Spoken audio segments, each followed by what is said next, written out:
ఓం నమ శివాయ. మనం నిన్నటి పారాయణంలో మనస్సు ఉదయం లేవగానే చేసుకునే సంకల్పాలలో మంచి పనులు ఉంటాయి, వ్యగ్రతతో కూడిన పనులు కూడా ఉంటూ ఉంటాయి. ఆ పనులను చేయమని మనస్సు మనల్ని ఆ, సంకల్పం చేసినప్పుడు మనం ఏ రకంగా ఉండగలగాలి అనే విషయాలను తెలుసుకోవాలి అంటే, మనం వ్యగ్రతతో కూడిన పనులు నేను చెయ్యను అని మనస్సుకు ఎదురు తిరిగి చెప్పగలిగేటటువంటి శక్తి మనకు ఉండాలి. మనస్సు చెప్పిన మంచి పనులు చేయడానికి ఉపక్రమించగలగాలి. అలా చెయ్యాలి అంటే మనకి సమర్థత కావాలి. ఇది నిర్వహణ సమర్థత అంటారు దీన్ని. అంతే కదండి! చేయవలసిన నిర్వహణము అంటే చెయ్యడం. దాన్ని చేసే విషయంలో ఒక సమర్థతను కలిగి ఉండాలి. అటువంటి శక్తిని పొంది ఉన్నవాడు స్థితికారుడు. అటువంటి శక్తిని స్త్రీగా చెబితే నారాయణి. అంటే నారాయణి అంటే ఎవరండి? అమ్మవారు. పురుషుడిగా చెబితే నారాయణ అంటే శ్రీ మహావిష్ణువు. ఆయన స్థితికారుడు. కాబట్టి మనం పొద్దున్నే తప్పకుండా విష్ణునామం చెప్పాలి అని అంటారు. అందుకే ఉదయం లేవగానే శ్రీహరి శ్రీహరి శ్రీహరి అని 3 సార్లు అనుకుని లేవాలి. విష్ణుమూర్తిని, లక్ష్మీదేవిని మనం మనస్సులో ఊహించుకుని వాళ్ళ పాదాలకు దండం పెట్టుకుని లేవాలి. అలాగే పడుకునేటప్పుడు 11 సార్లు శివనామాన్ని జపించి పడుకోవాలి. అక్కడ ఇవి మాత్రం తప్పకుండా చేయాలి. అసలు మనం పడుకునేటప్పుడు కనుక ఉదయం లేవగానే కనుక శ్రీహరిని తలుచుకుని గజేంద్ర మోక్షాన్ని మానసికంగా మనకి ఇంచుమించుగా కట్టె కొట్టే తెచ్చే అన్నట్టుగా కూడా ఆ, ఊహించుకుని ఆ ఆ విషయాన్ని అంతటినీ కనుక మన మనస్సులో తలుచుకుని లేస్తే మనకు ఆ రోజు చాలా చక్కగా జరుగుతుంది. కాబట్టి పొద్దున్న లేవగానే మనం నిద్ర నిద్ర కళ్ళతోటే మంచం మీద నుంచే శ్రీహరినామం చెప్పుకుని విష్ణునామం చెప్పుకొని లేవాలి. మనం పూజా మందిరంలోకి వెళ్ళి కూర్చోగానే విష్ణునామంతో ముందు ప్రార్థన ప్రారంభం కావాలి. అందుకే ఆచమనం చేస్తూ పూజను విష్ణునామాలతో ప్రారంభిస్తాం. విష్ణు శక్తి మన యందు ప్రసరిస్తే సాయంకాలం వరకు ఆ ప్రజ్ఞ అలా వెడుతుంది. ఎందుకు అంటే జాగృతిలో ఉన్నప్పుడే మనం ఇంద్రియాలను మనస్సుకు స్వాధీనం చేయాలి. అప్పుడు దీనికి కావలసిన ప్రజ్ఞ, మన ఆలోచనలను చక్కదిద్దుకోగలిగిన ప్రజ్ఞ మన యందు ప్రసరిస్తుంది. అందుకని విష్ణు పూజతో విష్ణునామంతో రోజు ప్రారంభం కావాలి. తర్వాత మనం అభిషేకం చేసుకోవచ్చు, శివార్చన చేసుకోవచ్చు, అన్నీ చేసుకోవచ్చు. కానీ రోజు మాత్రం మనం లేవడమే విష్ణునామంతో ప్రారంభం చేయాలి. మనకి భగవంతుడు ఒక్కడే కానీ మనకు ప్రయోజనం చేకూర్చడానికి అన్ని రూపాలని పొందాడు. ఇది మనం దశావతారాలు చెప్పుకున్నప్పుడు చెప్పుకున్నాం.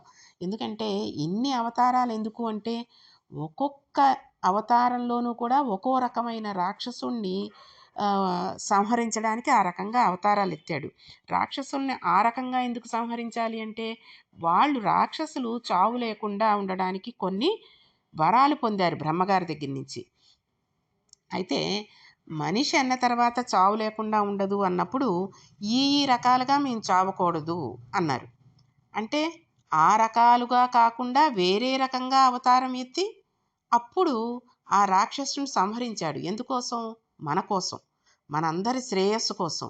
భగవంతుడు అన్ని రూపాలు ఎత్తడానికి కారణం అది. కాబట్టి ఏ రోజు ఏ ఏ రకంగా మనం ఏ రకమైన మూర్తిని ఊహించుకుని మిగిలిన రోజంతా ఏ పనులు చేసినప్పటికీ ఉదయం లేస్తూనే విష్ణునామంతో విష్ణు పూజతో ప్రారంభం చేయాలి. అది మనకి ఎంతో మంచిదవుతుంది. ఇక రాత్రి నిద్రపోయే ముందు 11 సార్లు శివనామం జపించి విశ్రాంతి స్థానానికి శరీరాన్ని చేర్చేయాలి. పడుకున్న తర్వాత ఇక మాట్లాడకూడదు. చూడండి, పడుకునే ముందు శివనామం జరిపేసి మంచం మీద పడుకుని మళ్ళీ కాసేపు సెల్ ఫోన్ చూసుకుని మళ్ళీ భర్తతోటో పిల్లలతోటో కాసేపు కబుర్లు చెప్పుకుని అప్పుడు పడుకుందామంటే అది శివనామం చెప్పుకుని పడుకున్నట్టు అవ్వదు. అక్కర్లేని మాటలన్నీ మాట్లాడుకుని వాటిని మనస్సుతో మనం స్మరిస్తూ మనసులో ఉంచుకుని నిద్రపోయినట్టు అవుతుంది. కాబట్టి ఒకవేళ మీకు మాట్లాడుకోవాలనిపిస్తే అన్ని మాటలు మాట్లాడేసుకుని అన్ని కబుర్లు చెప్పుకుని ఆ టీవీలు చూడాలంటే చూసేసుకుని సెల్ ఫోన్లు చూసుకోవాలంటే చూసేసుకుని అన్నీ అయ్యాక పక్కన అన్నీ పడేసి ఒక చక్కగా ఒక దండం పెట్టుకుని శివనామాన్ని 11 సార్లు చదువుకుని ఓం నమ శివాయ నమ శివాయ నమ శివాయ అనుకుంటే చాలు. అప్పుడు గనక మనం మంచం మీదకెళ్ళి మాట్లాడకుండా దుప్పటి కప్పుకొని పడుకుండిపోతే ఆ స్థితి వేరు, ఈ పరిస్థితి వేరు. కాబట్టి రాత్రి పడుకునేటప్పుడు మనం శివనామం 11 సార్లు జపించి విశ్రాంతి తీసుకున్న తర్వాత ఇంకా మాట్లాడకూడదు. ఇప్పుడు ఈ శివానుగ్రహం స్వల్పకాలిక లయం. సృష్టిని దర్శనం చేశాడు, స్థితికారకుణ్ణి ప్రార్థన చేశాడు. ఈరోజు చేసిన పనులన్నీ మంచివైతే నిద్రలో మనకి సాత్వికమైన ఆలోచనలు వస్తాయి. సాత్వికమైన ఆలోచనలతో చిత్తశాంతితో భయానకమైన కలలు రాకుండా హాయిగా నిద్రపుచ్చగల స్వరూపం స్వల్పకాలిక లయమైన పరమశివ స్వరూపం. శివనామం చెప్పి నిద్రపోతే నిద్రా సమాధి స్థితి. అది సమాధి స్థితి అవుతుంది. ఏమవుతుందో తెలియకుండా హాయిగా నిద్ర పట్టేస్తుంది. మళ్ళీ లేచాడు, మళ్ళీ సృష్టికర్త దర్శనం చేస్తాడు. మొట్టమొదటి తలంపు ఏది వస్తుందో దానిని మనం ఈశ్వరుడి వైపు తిప్పడం మనస్సుకు ప్రయత్నపూర్వకంగా అలవాటు చేశామనుకోండి, అప్పుడు మనం కాలంలో ఒక రోజు అనబడే విభాగాన్ని మహేశ్వరుడుగా మార్చేస్తున్నాం. ఇది మహేశ్వరార్చనం. అంటే ఒకరోజు మహేశ్వరుడు అయ్యింది. ఆ మహేశ్వరార్చన చేత మనం మహేశ్వరుడు అయ్యాము అంటే ఎలా అయ్యాం? మొట్టమొదట ఆలోచన బయటకు వస్తూనే మనస్సుకి ఒక అలవాటు ఉండాలి. మనకి కూడా మన మనస్సుకు తర్ఫీదు ఇవ్వడం రావగలగాలి. అది ఇవ్వకుండా నిద్ర లేవగానే అది మొదటి సంకల్పం ఏమిటి చెప్పాలంటే సాధారణంగా ఎడం వైపుకు తిరిగి పడుకోమని శాస్త్రం చెప్తుంది. మనం నిద్ర లేవగానే అప్పుడు దృష్టి ఎక్కడికెడుతుందండి? తిన్నగా మనం ఆరాధించే దేవతా స్వరూపం మీద పడాలి. అంటే మనం ఎడంవైపు తిరిగి లేవగానే మనకి భగవంతుడి స్వరూపమైనటువంటి ఒక పటం కానీ, ఎక్కువగా పటాలే ఉంటాయి, క్యాలెండర్ల మీద అవి ఉంటాయి కదండి, అది అక్కడ కనబడేటట్టుగా ఉండగలగాలి. ఆ స్వరూపం లక్ష్మీనారాయణలు కావచ్చు, పార్వతీ పరమేశ్వరులు కావచ్చు, లేదా ఇంకో దేవతా స్వరూపం కావచ్చు. అన్ని స్వరూపాలు ఉన్నది ఒకటే పరబ్రహ్మ స్వరూపం కాబట్టి దానికేం అభ్యంతరం లేదు. అలా లేవగానే దేవతా స్వరూపాన్ని చూడడం మొదటిగా మనస్సుకి మనం అలవాటు చేసుకున్నాం అనుకోండి, అప్పుడు మనస్సు కళ్ళు తెరవగానే భగవంతుణ్ణి చూడాలి అనే ఆలోచనతోటి భగవత్ రూపాన్నే చూస్తుంది. అటుకేసే వెళ్ళిపోతుంది, కళ్ళు అటుకేసే తిప్పుతుంది. అంతేగాని టైం అయిపోతుందని గడియారం చూస్తూ కంగారుగా లేవడం, ఈ లోపల రాత్రి ఏమైనా ఫోన్లు వచ్చాయని పక్కనే సెల్ ఫోన్ పెట్టుకుని ఆ సెల్ ఫోన్ తీసి చూసుకోవడం, ఇలాంటివి చేయకూడదు. నిద్ర లేవగానే మన తలని తిప్పి కళ్ళు విప్పితే మన మొట్టమొదటి దృష్టి చెదురుతూ నిద్రపోయిన కనులలో నుండి వెలువడిన మొదటి కిరణ ప్రసారం పరమేశ్వరమూర్తి మీద పడటం చేత పరావర్తనం చెంది ఆ పార్వతీ పరమేశ్వరులు, లేకపోతే లక్ష్మీనారాయణులు, లేకపోతే సాయినాథుడు వాళ్ళ దర్శనం జరిగి ఈ కంటితో చూసి లేచిన తర్వాత కాలు పెట్టే ముందు మనస్సునందు మళ్ళీ సముద్ర వసనేదేవి పర్వత స్తనమండలే అని ఒక శ్లోకం చెప్పి కిందకి దిగగానే, గురువుగారు మీరు నాకు ఉపదేశం చేశారు, మీరు చెప్పిన బుద్ధితో ఈరోజు నా రోజు గడుచుకాక అని నేల మీద పడి గురువుగారి పాదములు ఒక్కసారిగా మనసులో ధ్యానం చేసి వారి పాదాలకు శిరస్సు దాటించి పైకి లేచినట్టుగా అంతలాగా మనం పడిపోయి చెయ్యకపోయినా ఊహించుకుని గురుపాదాలనైనా మన మనసులో తలుచుకుని దండం పెట్టుకుని అలవాటు చేసుకున్నాం అనుకోండి, మనకి తెలియకుండానే మొదటి ఆలోచన రావడానికి అది సాక్షి కింద అవుతుంది. ఇప్పుడు ఈ ఆలోచనని మనం దిశానిర్దేశనం చేస్తున్నాం. ఇది స్థితికారకత్వం అంటే. అంతే కదండి. లలితా సహస్రంలో అమ్మవారికి భావనామాత్ర సంతుష్టాయ నమః అని ఒక నామం ఉంది. మనం భావన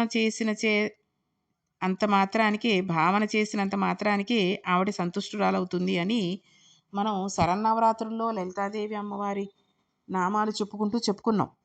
మన మనస్సులో మనం మంచి భావన చేస్తుంటే అక్కడ ఆమె ఆనందిస్తుంది. మనలో ఉన్న శక్తి అంతా కూడా ఆవిడే కదండి, శక్తి స్వరూపిణి ఆవిడ. ఇక్కడ ఉన్న ప్రకృతి వికారమైన శరీరం ఆవిడ. ఇది ఆయనను కోరుతోంది. దీనిని దానితో కలపాలని ఆవిడ తెరపైకెత్తుతుంది. ఇది మాయా అన్న అవికను ఒక రోజు పైకెత్తేస్తుంది. అంటే ఒకరోజు మనం దానితో కలుస్తామనుకోండి, అప్పుడు మనం జీవితంలో అనుసంధాన ప్రక్రియగా వెళ్ళవలసిన మహేశ్వర స్వరూపం అవుతుంది. అంతేగాని మహేశ్వర స్వరూపం అంటే ఏదో దేవతలందరి చేత పూజించబడేవాడు అని అనుకోకూడదు. నిజంగా పరమేశ్వర స్వరూపం మనము ఒకటైపోతామని అనుకోకూడదు. అలా అనుకోవడం దోషం కాకపోయినప్పటికీ, మనం దాన్ని గనక మనం కంపేర్ చేసుకుంటే అది భక్తికి బాగా పనికొస్తుంది. అంటే ఇక్కడ మనం మహేశ్వరుడం అయిపోయాం అంటే భగవంతుడి అనుగ్రహానికి దగ్గరయ్యాం, చేరువయ్యాం అనే అర్థాన్నొస్తుందనమాట ఇక్కడ.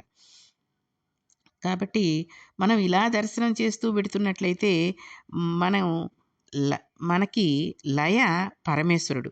నిద్ర లేవగానే మనల్ని ఎవరైనా మీరు ఇప్పటిదాకా ఎవరితో కలిసి ఉన్నారు అని అడిగితే, అప్పుడు మనం ధైర్యంగా నేను ఇప్పటివరకు కైలాసంలో ఉన్న పార్వతీ పరమేశ్వరులతో కలిసి ఉన్నాను. అది నా నిద్ర అని చెప్పగలగాలి. అంటే మనం సుఖమైన నిద్రని పొందగలగాలి. అంతేగాని బిరుకు బిరుగ్గా ఏమిటో నిమిషానికోసారి లేవడం, మళ్ళీ పడుకోవడం, మళ్ళీ ఏమిటో తెలియనట్టుగా అటు ఇటు కదులుతూ ఉండడం, అది సుఖమైన నిద్ర కాదు. అది పార్వతీ పరమేశ్వరులుతో కలిసి కైలాసం నందు ఉండేటటువంటి నిద్ర కాదు. కాబట్టి అటువంటి పరిస్థితి రాకుండా మనల్ని సుఖంగా, హాయిగా పడుకునేటట్టు చేసేయగలిగేది పరమేశ్వరుడు. కాబట్టి నేను నా నిద్రను పడుకోబోయే ముందు అలా స్వీకరించాను అని చెప్పుకోగలగాలి. నేను లేచినప్పుడు చతుర్ముఖ బ్రహ్మ దర్శనమే నా మేలుకొలుపు. నా పూజామందిర ప్రవేశం స్థితికర్త ప్రార్థన. నా నిన్నటి రోజు సృష్టికర్త, స్థితికర్త, ప్రళయకర్తల సమాహారము. ఇది మహేశ్వర స్వరూపంగా నా చేత ఉపాసన చేయబడిన కాలము. కాబట్టి నేను మహేశ్వరోపాసన చేత మరొక మహేశ్వరుని అయ్యాను. ఇది మన జీవితం నందు కావలసిన ప్రక్రియ. అలా చెయ్యగా, చెయ్యగా, చెయ్యగా భ్రమరకీటక న్యాయం అంటారు. అంటే ఏంటండి? భ్రమరకీటక న్యాయం అంటే ఒక ఆహ్, ఒక పురుగు చుట్టూ తుమ్మెద తిరుగుతూ, తిరుగుతూ, తిరుగుతూ ఉంటే అది కూడా అలా తిరిగేసేసి వెళ్ళిపోతూ ఉంటుందిట. కాబట్టి మనం ఆ స్వరూపాన్ని పొందుతాం. అలా కాకుండా వేరొక రకమైన ఆలోచనలతో, వ్యగ్రతతో జీవితం వెళ్ళిందంటే అసలు ఆ ఆత్మలోంచి విడివడంలో మనకి కృతజ్ఞతాభావం కలగదు. మనస్సు చంచలమైంది కదండీ! ఇంతలాగా చెప్పినా మనకి కొంచెం అర్థం అవ్వడం కష్టంగా ఉంది అంటే, మనకి సులభమైన విషయంగా ఒక చిన్న విషయం చెప్తాను. మనం ఉదయాన్నే నిద్ర లేచాం. సరే, ఈ శ్రీహరికి దండం పెట్టుకున్నామా, పరమేశ్వరుడికి దండం పెట్టుకున్నామా, రాత్రి పడుకునే ముందు ఆయన్ని తలుచుకున్నామా, ఈయన్ని తలుచుకున్నామా అన్నీ పక్కకు పెట్టేసేయండి.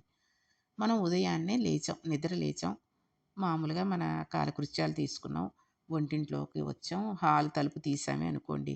హాలు తలుపు తీసిన వెంటనే మామూలుగా దండం పెట్టుకుంటాం గదా! శివుడికో, పరమేశ్వరుడికో లేకపోతే ఎవరికి మనం పూజిస్తున్నామో వాళ్ళకి ఆ చిత్రపటం అంతా మన ఇళ్ళల్లో దేవుడి పటాలు ఉండడానికి కారణం ఏంటండి? ఏదైనా ఒక ఆలోచన చేసినప్పుడు, ఏదైనా ఒక పదార్థం ఇప్పుడు హాల్‌లో ఒక పెద్ద సాయిబాబా పటమే ఉంది. అలాగే వంటింట్లో ఒక పార్వతీ పరమేశ్వరుల పటం ఉందనుకోండి. అలాగే పడక గదిలో రాధాకృష్ణుల పటము, లేకపోతే ఇంకోటో అలా ఉన్నాయనుకోండి. ఎందుకని? మనం ఏదైనా ఒక ఆలోచన చేస్తున్నప్పుడు ఆ పటం కేసి ఒకసారి చూసి భగవంతుడి స్మరణ చేస్తూ ఉంటాం. కాబట్టి అలా ఇంట్లో పటాలు ఉంచుకోవాలి. అంతేగాని అక్కర్లేని మోడ్రన్ ఆర్ట్ అండి అంటూ పిచ్చి పిచ్చి ఫోటోలన్నీ ఉంచుకుంటే మన మనస్సు కూడా పిచ్చి పిచ్చి ఆలోచనలతోటి నిండిపోయి మన మెదడంతా పిచ్చి పిచ్చిగా తయారవుతుంది. కాబట్టి ఇప్పుడు చెప్పొచ్చేదేంటంటే, మనం ఉదయం లేవగానే చక్కగా ఏదో దండం పెట్టుకున్నాం, కాలకృత్యాలు తీసుకున్నాం, కాఫీ కలుపుకోవడానికో, పాలు కాచడానికో వంటింట్లోకి వెళ్ళామనుకోండి. వెడుతూ ఉంటే ఏదో ఎక్కడో ఎవరో టీవీ పెట్టుకున్నారో, ఏది పెట్టుకున్నారో చక్కగా లలితా సహస్రంలో నామాలు, విష్ణు సహస్రంలో నామాలు వస్తున్నాయనుకోండి. అది మన చెవిన పడుతుంది ఉదయాన్నే. శ్రీమాత శ్రీ మహారాజ్ఞి శ్రీమత్ సింహాసనేశ్వరి అంటూ మన చెవిని పడిందనుకోండి, అదే మన మనసులో తిరుగుతూ ఉంటుంది. నిజం చెప్పాలంటే ఆ రోజంతా కూడా మనకి ఆ మనసులో అదే తిరుగుతూ ఉంటుంది. విశ్వం విష్ణుర్ వషట్కారో భూత భవ్య అలా అనగానే అదే మనసులో తిరుగుతూ ఉంటుంది. అది ఇది కాకుండా మనం వంటింట్లోకెళ్ళో, లేకపోతే హాల్ తలుపు తీసేసరికో, ఎదురుగుండా వాళ్ళో, పక్కింటి వాళ్ళో టీవీ పెట్టుకునో, లేతే సెల్ ఫోన్ రింగ్ టోన్ కిందో పెట్టుకుని ఏదో ఓ పిచ్చి సినిమా పాటో, ఏదో ఇంకోటో ఏదో పెట్టుకున్నారనుకోండి, మన మనసులో అదే తిరుగుతూ ఉంటుంది. మనం తర్వాత ఎంత ప్రయత్నించి భగవంతుడి నామాలు పెట్టుకుందామని, విష్ణు సహస్రాలు పెట్టుకుని ఎంత మరిచిపోదామన్నా, ఇవన్నీ విన్న తర్వాత మళ్ళీ మొదటకొచ్చేస్తూ ఉంటుంది మనస్సు. అంత చంచలమైనది మన మనస్సు. కాబట్టి మనం చేసేటప్పుడు మనం ఉదయాన్నే లేవగానే చేసేది భక్తితో కూడిన శ్రీహరి నామం అయినట్టయితే మనస్సు దాన్నే తలుచుకోవడానికి అవకాశం ఉంటుంది. పూజని సాత్విక భావంతో ప్రారంభం చేయాలి అంటారు. పరమ సత్వగుణ ప్రధానుడై, స్థితికారకుడై, మన మనస్సును ఆహ్లాదపూరితంగా ఉంచి ఈశ్వరాభిముఖం చేయగలిగిన శక్తి విష్ణు శక్తి. అందుకని విష్ణునామంతో రోజు ప్రారంభం కావాలి. ఇది మనం నిత్య జీవితంలోకి మహేశ్వర స్వరూపాన్ని తెచ్చుకోవలసిన విధానం. ఇప్పుడు ఈ మహేశ్వరుడు మనం మామూలుగా వాజ్మయరీత్యా చూసామనుకోండి నియంత. అది పౌరాణికమైన భాషలో వాడిన మాట కాదు. నీవు ఇలా ఎందుకు చేశావు అని ఇంకొకళ్ళు అడగలేనివాడు. అడగలేనివాడు అంటే ఆయన ఎవరు ప్రశ్నించగలరు నువ్వెందుకు ఇలా చేశావయ్యా అని. మనం చేస్తున్న పాపపుణ్యాలను ఆయన లెక్క రాస్తూ ఉంటాడు. మనకి దుఃఖం రాకుండా ఉండాలంటే పాపాలు చేయకూడదు. మనం పుణ్యకార్యాలే చేసినట్లయితే ఈశ్వరుడు మనకు సుఖాన్ని ఇవ్వడానికి సిద్ధంగా ఉంటాడు.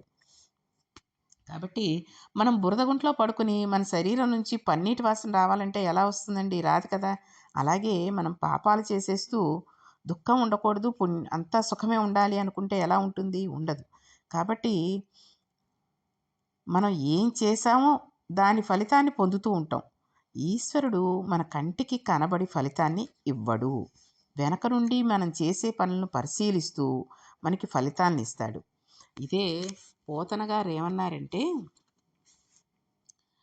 స్త్రీ పురుష నపుంసక మూర్తియునుగాక తీయక మఠాది మూర్తియును కాక కర్మగుణ భేద సత్ప్రకాశి కాక వెనుకన్నీయును తానగు విభుదలంతు అని ఆ వెనక ఉన్న పరమాత్మకు నమస్కరిస్తున్నాను అన్నారు.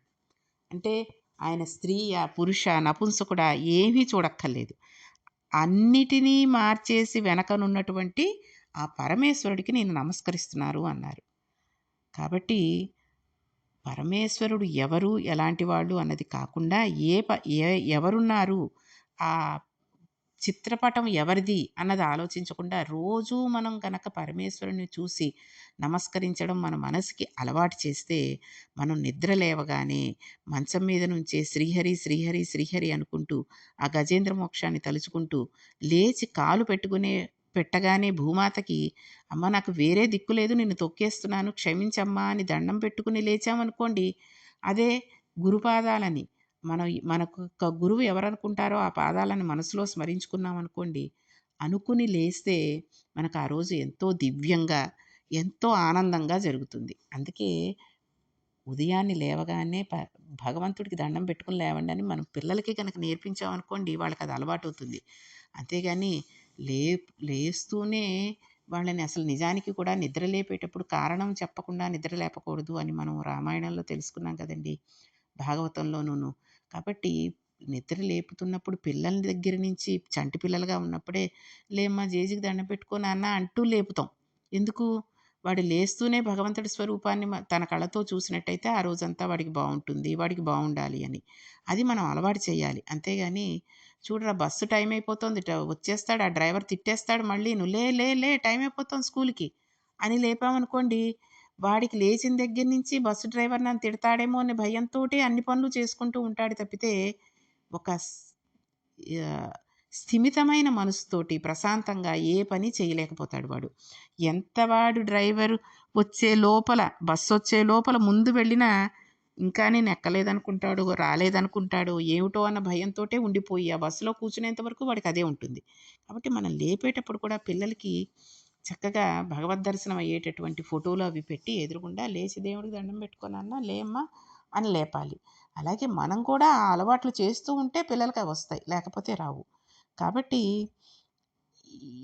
ఈరోజు చెప్పుకున్న దాంట్లో మనం ఉదయం లేవగానే భగవంతుడిని విష్ణుమూర్తి నామం చేసుకుంటూ లేచి విష్ణు పూజ మొదటగా చేసి అప్పుడు మిగిలిన కార్యక్రమాలన్నీ చేసుకోవాలి. రేపు మహేశ్వర శబ్దం గురించి తెలుసుకుందాం. కాబట్టి రేపటి పారాయణంలో మిగిలిన విషయాలు తెలుసుకుంటూ ఈ రోజుకి ఈ పారాయణాన్ని ముగిద్దాం. ఓం నమ శివాయ.